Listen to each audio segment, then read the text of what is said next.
Hainai bisidok umoni khoroksa sraino ebusin khlaimani party mungo korungjak tongnai khoroksa borokno 20 years ni satok mungrekha Unakoti district special court Party mungnate khoroksa kerong korungsa kalai thani kisasuk salsagang khoroksa sraino romfrena ni chaitok mani hane apati munurugini khoroksa borokno arrest khlaimani police paidago khorokse bruni shakki nahare 20 years ni satok mungrekha Unakoti district special court আজ আমরা এখানে বসেছি আমি advocate Sandip Debroy government টুডার Unakoti district আমার পাশে আছেন advocate Sunil Deb public prosecutor Unakoti district আজ যে ইনসিডেন্ট হয়েছে আপনারা যার জন্য আপনারা এখানে এসেছেন একটি ঘটনা ঘটেছিল 9/4/2022 রাত্রি অ্যাপ্রক্স 9টার ঘটনা সেটা সেদিন যে ভিকটিম গার্ল যার বয়স 6 সে মেয়েটি তার বাবার সঙ্গে এবং তার কাজিন সিস্টারের সঙ্গে নিজের দাদুর বাড়িতে গিয়েছিল বাসন্তী পূজা উপলক্ষে ওদের ফ্যামিলি গেট টুগেদার ছিল সেখানে গিয়ে রাত্রি 9টা নাগাদ একটি ঘর দেওয়া হয়েছিল সেখানে বাসন্তী পূজায় যেভাবে আমাদের পুজোর সময় পার্টি থাকে ব্যান্ড পার্টি থাকে সেখানেরই একজন ব্যান্ড মেম্বার সেখানে একটি রুমে তাকে সেখানে ডেকে নেয় এবং ডেকে নিয়ে তার সঙ্গে তার কাজিন সিস্টারে ছিল তাকে নিয়ে তার প্রাইভেট পার্টে ফিঙ্গার ইনসার্ট করে এবং সেখান থেকে ব্লিডিংও হয়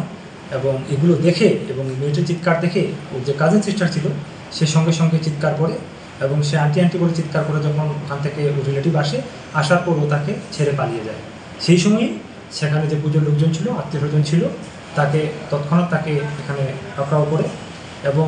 সেদিন রাত্রিবেলায় এখান থেকে 9টার পর ওকে মেডিকেল এক্সামিনেশনের জন্য নিয়ে যাওয়া হয় সেখানে ওর মেডিকেল এক্সামিনেশন হয় এবং পরদিন এখানে লেখা আছে যে এফআইআর লজ হয়েছিল 10/4/2022 10/4/2022 মানে 12টার পর যেহেতু 10/4/2022 হয়ে যায় সেটাও একটা ডিফেন্সের কোয়েশ্চেন ছিল ওনারা বলেছিলেন এটা আমাদের পাবলিক প্রসিকিউটর সাহেব সেটাকে আবার মানে এটা রিপ্লাই দিয়েছেন যে ওনারা বলেছিলেন যে মেডিকেল এক্সামিনেশন হয়েছে 9 তারিখ আর এফআইআর হয়েছে 10 তারিখ এফআইআর আগে কী করে মেডিকেল এক্সামিনেশন হয়ে গেল সেটা একটা কোয়েশ্চেন ওনারা করেছিলেন তো সেটা কিছু না সেটা উনি এটা রিপ্লাই দিয়ে দিলেন যে যেহেতু 9 তারিখের ইনসিডেন্ট 3 ঘন্টা পরেই 10 তারিখ হয়ে গেছে তার জন্য এটা পরদিন না এটা একটা চেইন অফ অকারেন্স সঙ্গে সঙ্গে সেটা হয়েছিল আর তারপর টোটাল আমাদের যে আইও ছিলেন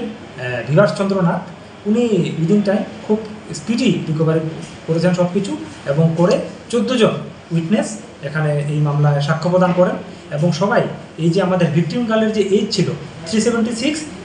আইপিসি এবং আমাদের সেকশন 6 পক্সো অ্যাক্টে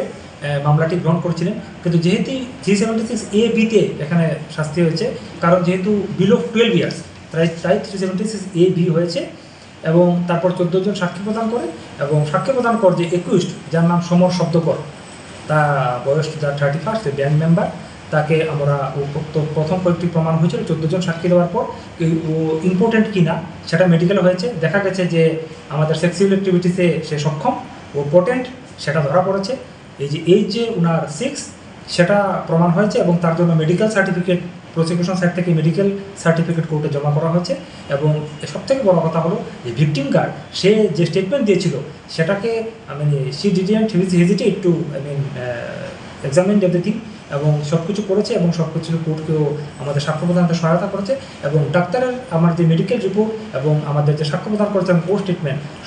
সবের chain of evidence beyond doubt গিয়েছে যার পর 20 বছরের সশ্রম কারাদণ্ড আমাদের স্পেশাল জাজ শ্রী অমরেন্দ্র কুমার সিং স্পেশাল পক্সো জাজ উনকোটি ডিস্ট্রিক্ট উনি 20 বছরের সশ্রম কারাদণ্ড দিয়েছেন। ব্যুরো রিপোর্ট চিনি খরাং।